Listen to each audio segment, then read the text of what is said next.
She was building her cabin one log at a time. The cowboy watching was a widower longing for a family. She drove the first log into the earth with her own hands, sweat streaking the dust on her neck, fingers raw and bleeding. No man helped her. No neighbor offered. The land didn't care if she lived or died, and neither, it seemed, did the town. But someone watched. From the ridge, beneath the shadow of a dead cottonwood, he sat motionless on a tired bay mare, his hat low, his eyes hollow. His name was Silas Boone. And he hadn't held a child in 5 years. Not since the fever took them. Not since the grave swallowed his wife beside them. The wind howled through the hollows. He didn't move. Didn't blink. Just watched as she wrestled the next timber into place, her boots sinking into the cracked earth, her breath ragged with effort. She was small, not frail, but lean like a desert fox, all sinew and grit. Her hair, the color of burnt wheat, escaped its braid in wild wisps. She wore men's trousers, patched at the knee, and a man's shirt, sleeves rolled to the elbow. No corset. No lace. Just survival stitched into every seam. Silas Boone remembered lace. He remembered the way his wife, Lillian, used to hum while mending socks by firelight. How she'd tuck their boy's hair behind his ear before bed. How she'd laugh, real, bright laughter, when Silas tripped over his own boots trying to dance with her in the kitchen. All gone now. Buried under 2 feet of Arizona clay and a headstone so weathered, the name was nearly unreadable. A coyote yipped in the distance. He should have ridden away.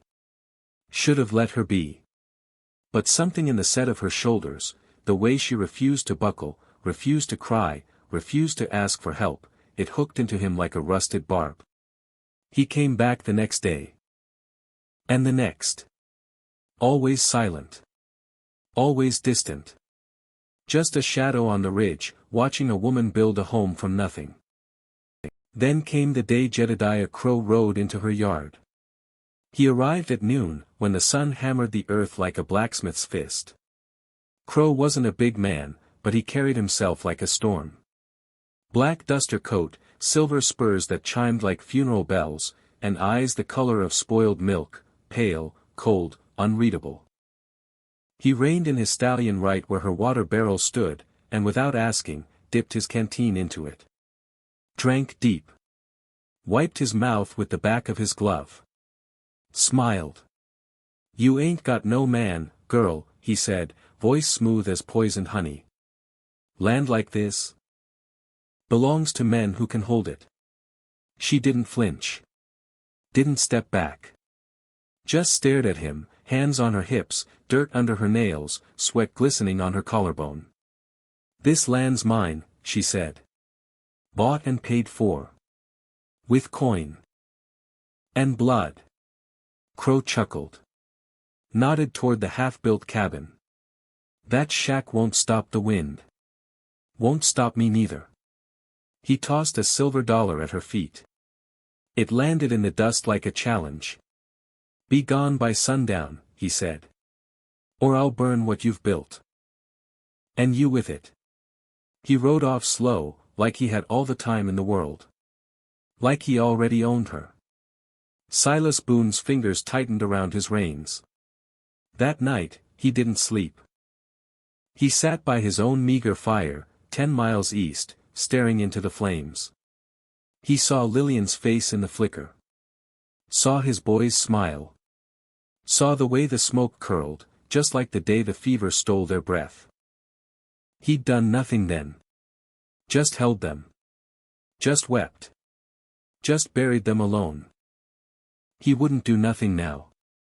At dawn, he rode to her land. Didn't announce himself.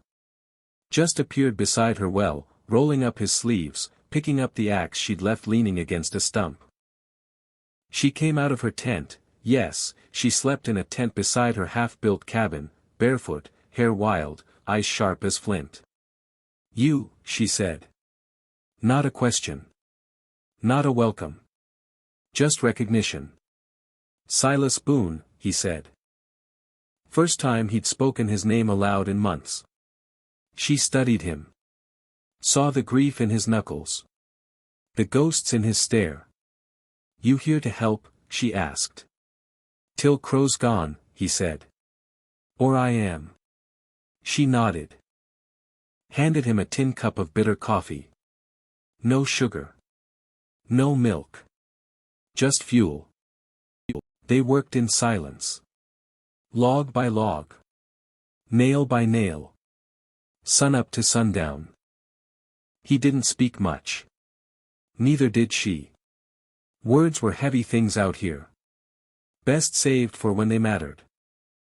But in the quiet, something passed between them, not love, not yet, but understanding. The kind that comes when two broken people recognize the same cracks in each other. Far off, a church bell tolled. Empty. Forgotten. On the third day, Crow returned. He didn't come alone. Two riders flanked him, hard men with hollow cheeks and pistol grips worn smooth. One spat tobacco into the dust. The other grinned, missing 3 teeth. Crow didn't dismount. Just looked down at Silas, then at her, then at the cabin, now waist-high, walls rising, roof beams laid. "Didn't take my advice, did you?" Crow said. She stepped forward. "This is my land." Crow's smile didn't reach his eyes.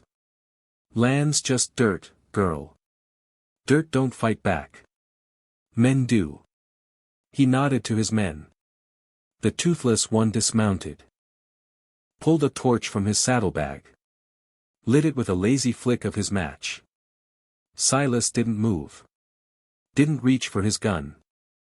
Just stood between the torch and the cabin. Between the fire and her.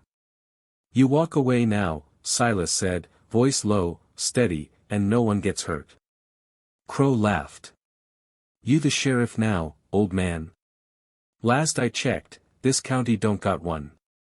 Silas didn't answer. Just stared. Let the silence stretch. Let the wind carry the scent of dry sage and gun oil. The toothless man took a step forward. Silas moved faster than grief. One shot. Clean. Center mass. The man dropped like a sack of grain. Torch sputtered out in the dirt. The second rider went for his gun. Silas shot him in the shoulder. Not to kill. To cripple. The man screamed. Fell off his horse.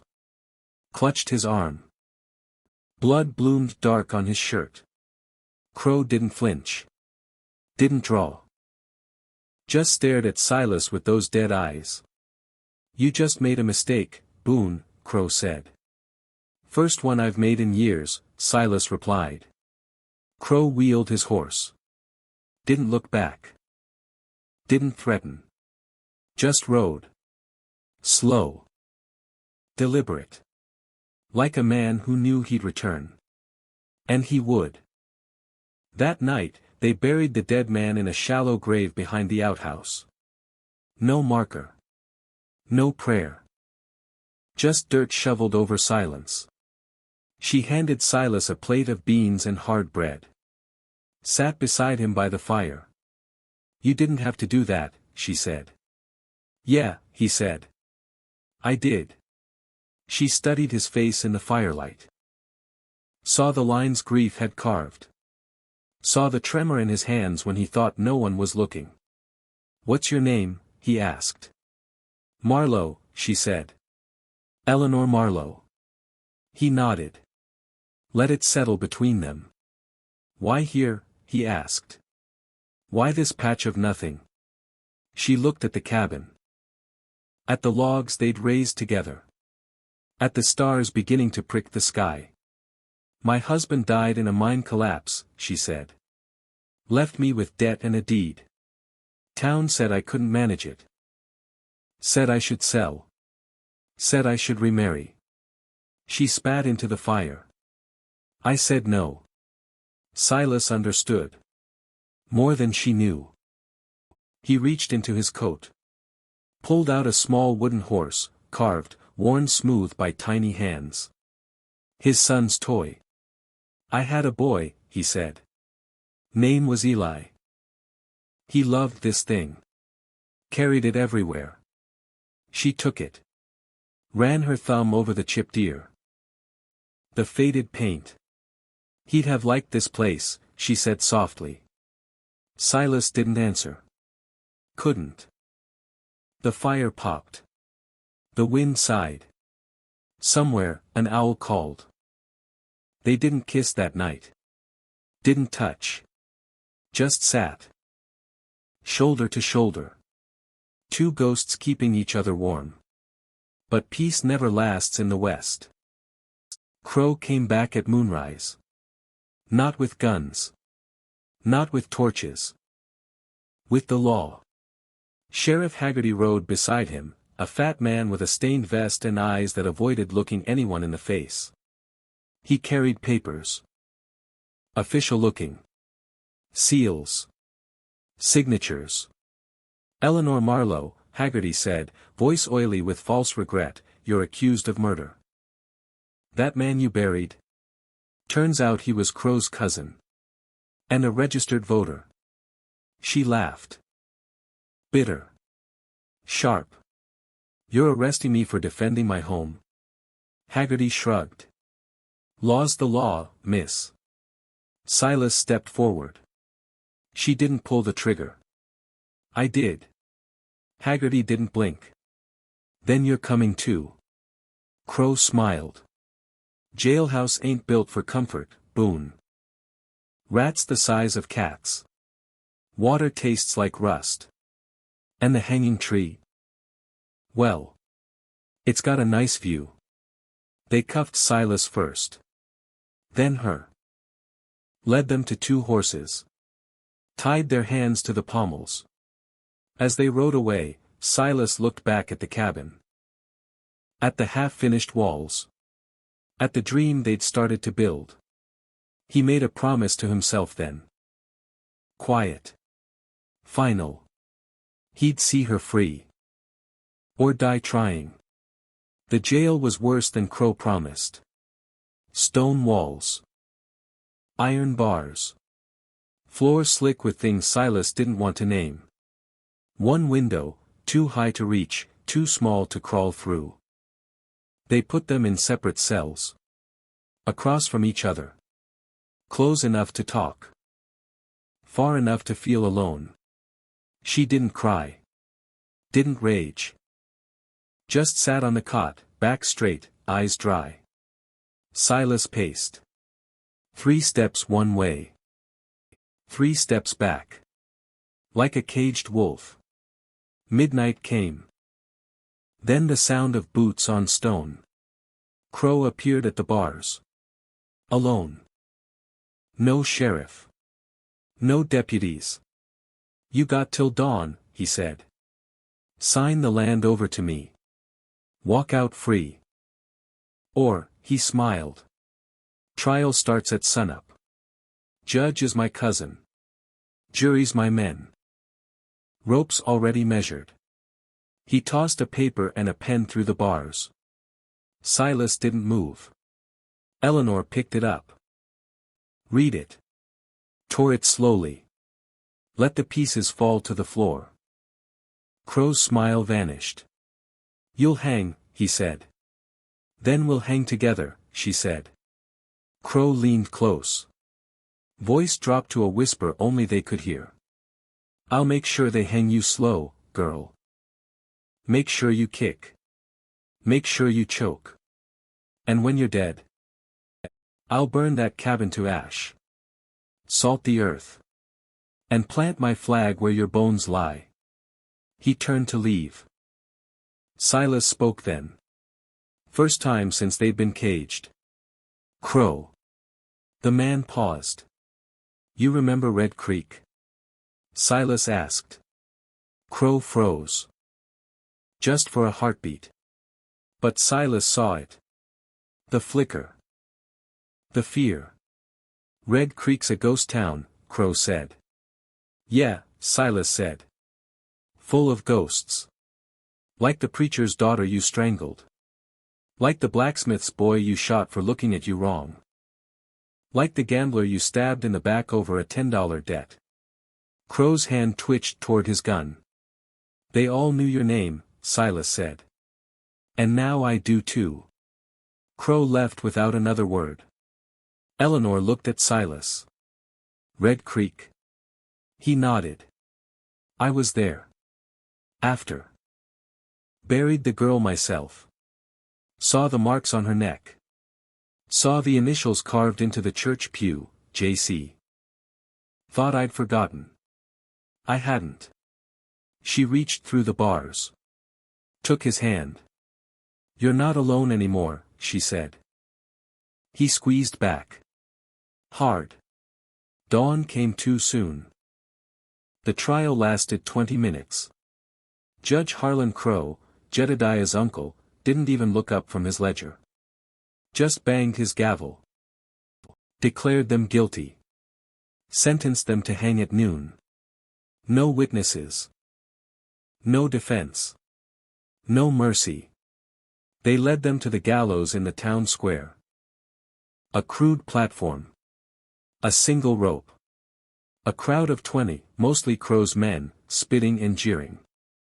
The sky was clear. Blue. Cruel in its beauty. The preacher, a trembling man with watery eyes, read a verse. No one listened. The noose was rough. Scratchy. Smelled of tar and sweat. They put it around Eleanor's neck first. Silas watched. Heart hammering. Mind racing. This wasn't how it ended. Not like this. Not after everything. The hangman, a hulking brute with a scar across his nose, pulled the lever. The trapdoor didn't open. He pulled again. Nothing. Crow stepped forward, frowning. What's the holdup? The hangman shrugged. Ropes stuck. Mechanisms jammed. Crow cursed. Pushed the man aside. Checked the lever himself. That's when Silas moved. He lunged. Not at the rope. Not at the lever. At Crow. He headbutted him square in the nose. Heard the crunch. Felt the spray of blood. Chaos erupted. Crow's men drew guns. The crowd scattered. The hangman fumbled for his knife. Silas grabbed Eleanor's noose. Yanked her off the platform. They hit the dirt hard. Rolled. Came up running. Gunfire cracked the air. A bullet grazed Silas's shoulder. Another tore through Eleanor's sleeve. They didn't stop. Didn't look back. Just ran, toward the livery, toward the horses, toward freedom. They made it to the stables. Untied 2 horses. Mounted bareback. Rode like hell itself was chasing them. Because it was. They didn't stop for water. Didn't stop for rest. Just rode, past mesas, through canyons, over dry riverbeds. The sun beat down. Their horses foamed at the mouth. But they pushed on. Night fell. They found shelter in a shallow cave. Built a tiny fire. Shared a canteen. Eleanor's hands shook as she cleaned Silas's wound. You could have left me, she said. Why? He asked. Because I'm trouble, she said. Because I'm a dead woman walking. Because you deserve peace. He took her hand. Stopped her trembling. I had peace, he said. It was quiet. And cold. And empty. You're not trouble, Eleanor. You're the first real thing I've felt in 5 years. She kissed him then. Not soft. Not sweet. Fierce. Desperate. Alive. They didn't sleep much that night. At dawn, they rode again. Toward her land. Toward the cabin. Toward the life they'd started to build. They crested the ridge at midday. and stopped dead. Smoke rose in thick, black plumes. The cabin was gone. Burned to the ground. Ashes still smoldered. Timbers blackened. The well was filled with rocks. The garden trampled. The grave they'd dug for the dead man. Dug up. Bones scattered. Like an insult. Crow had been here. And he wasn't done. They found the note nailed to the remains of the outhouse. Next time, I won't miss. Eleanor fell to her knees. Didn't cry. Didn't scream. Just stared at the ruins. At the dream turned to cinders. Silas stood behind her. Hand on his gun. Eyes scanning the horizon. He knew what came next. Not running. Not hiding. Not surrender. Vengeance. Pure. Final. Unforgiving. He spent 3 days tracking Crow. Found him in a saloon in Dead Man's Bend, drunk, laughing, surrounded by whores and sycophants. Telling the story of how he'd burned the widow's cabin. How he'd almost hanged her. How he'd make sure next time, the rope held. Silas didn't go in guns blazing. He waited. Till last call. Till the drunk stumbled home. Till the whores went to bed. Till Crow stepped out alone, piss-drunk, into the alley. Silas stepped from the shadows. Crow saw him. Smiled. Reached for his gun. Silas shot him in the knee. Crow screamed. Fell. Clawed at the dirt. Silas walked forward. Slow. Deliberate. Like a man walking to his own funeral. You remember Red Creek? Silas asked again. Crow spat blood. Go to hell. Silas knelt beside him. Pressed the barrel of his revolver to Crow's forehead. I buried a girl there, Silas said. 16 years old. Pretty. Kind. You strangled her because she wouldn't marry you. Crow's eyes widened. How? I'm the reason you left Red Creek, Silas said. I told the sheriff what I saw. The marks on her neck. The initials. He didn't believe me. But you knew I knew. So you ran. Crow tried to crawl away. Silas grabbed his collar. Dragged him back. You took everything from me once, Silas said. My wife. My son. My peace. You tried to take her too. He looked toward the horizon. Toward where Eleanor waited. You don't get to take anything else. He pulled the trigger. The shot echoed through the alley. Through the town. Through the night. No one came running. No one cared. Silas stood. Wiped his gun on his coat. Walked away. Didn't look back. He found Eleanor at the ruins of the cabin. She'd started again. One log. Driven into the earth. Just like the first day. She looked up as he approached. Saw the blood on his sleeve. The emptiness in his eyes. You did it, she said. He nodded. She didn't ask if he regretted it. Didn't ask if it was worth it. Just handed him an axe. Help me, she said. He took it. Together, they raised the next log. And the next. And the next. The wind howled. The sun burned. The land didn't care. But they did.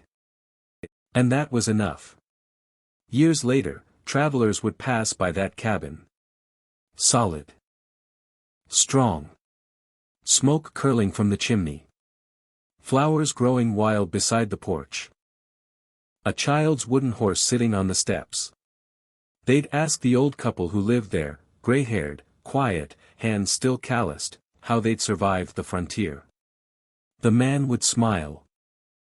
Say nothing. The woman would pour coffee. Offer bread. And if you listened close, real close, you'd hear the wind whispering through the eaves. Carrying the names of the lost. The loved. The avenged. And if you asked about the man in the black duster, they'd just shake their heads. And close the door. Gently. Final. Like a grave. Far off, a train whistle blew. And the west rolled on.